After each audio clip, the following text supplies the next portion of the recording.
What's up? Ajmo, unboxing. JBL zvučnik. Može. More. Može. Uglavnom, imamo JBL zvučnik. Vi koji znate, JBL firma sa slušalicama, zvučnicima, slušalicama. Dobro, nije bitno. Uglavnom, da, uglavnom... Slušalicama, zvučnicima i tako. Ja, to sam htio reći. Uglavnom, imamo JBL zvučnik, ajmo ga otvoriti, isprobati da imamo kakav je i ocijeniti ga. Kvalitetu. Uglavnom, da, ajmo otvoriti da imamo što imamo unutra. Tako ja to uspijem. Jeste, uspio sam.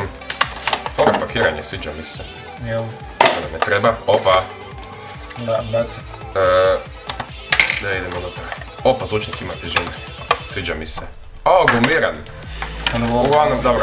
Ajde, doći ćemo do zvučnika da to vidjeti. Imamo...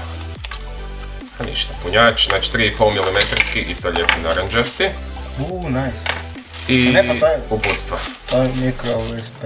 Pa da, pa mikro USB punjač. Samo što je Rekao sam naranđasti. 3,5 mm. Niješ, nisam rekao. Uglavnom mikro USB. Mikro USB. I da, evo zvučnika. Zvučnik ima mrežicu sa prednje strane, natpis JBL s ova dvije strane, tu se zakvači da se može nosit. Ima 3,5 mm, za razliku od iPhone 7. Mikro USB punjač i mikrofon, znači hands free, možeš se javljati na njega. Da. Gore ima tipku za paljenje, tipku za spajanje sa Bluetoothom, ne znam jel se to vidi. Jačina je 10 W, jel? Ne znam, to ćemo, uglavnom reći ćemo sad sve. Minus i plus za pojačavat, smanjivat i tipka za javljanje na pozive. Da ima na kutiji šta piše. Baterija drži do 5 sati. Opa, do 5 sati. Zvučnik je 3 W, jedan unutra, znači mono zvučnik. Uglavnom, ajmo čut kako zvuči. Imamo zvučnik. Ajmo se spojiti na zvučnik da imamo glasnoću, imamo gore tipku za paljenje. Blup. Na mobitelu ću otići pod plavi zub, staviti ga na traženje, da vidimo. JBL golni javlja i čekamo magični zvuk. Čekaj.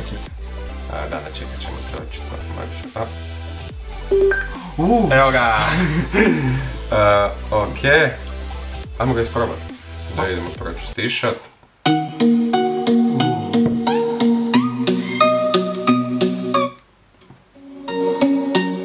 Nije loš. Evo onda najglasnije.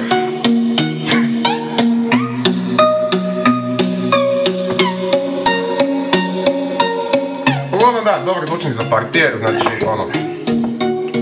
Dobra je kvaliteta zvuka i bas ima. Dobar je. Nije prekrano, ne krči kad se pači do kraja. Ne krči uopće, evo sad ću ga do kraja pojačat pa ćemo vidjeti to će krčat.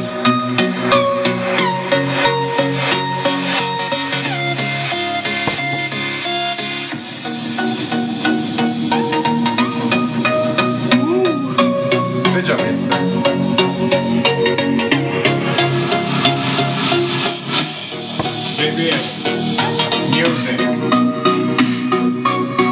Uglavnom da, zvučnik full dobar. Da, 30... Za tu veličinu je odličan, ne dobar. Za tu veličinu je odličan. Zvučnik košta 30 eura u Njemačkoj. Dobre, nije pretjerano. Da, znači za 30 eura možete dobiti ovakav zvučnik. Što je... Kod nas se to ne može naći. Onda za 30 eura čist dobar zvučnik. Kaj više reći, to je to. A i lijep je. Bitno je to. Ništa, da, hvala na gledanju. Lajkajte, šerajte sa prijateljima da nađu kanal, da vide. Subscribe-ajte se na kanal da dobivate obavijesti kad nas dva kretena uploadamo neki video. Samo subscribe-ajte, kajte, pa nije teško ovako dođeš. Klik i gotovo. Klik, sam klikneš. Ništa, da, hvala na gledanju, vidimo sljedeći put. Da, ne morate lajkat, možete i dislajkat. Nikom ne brani.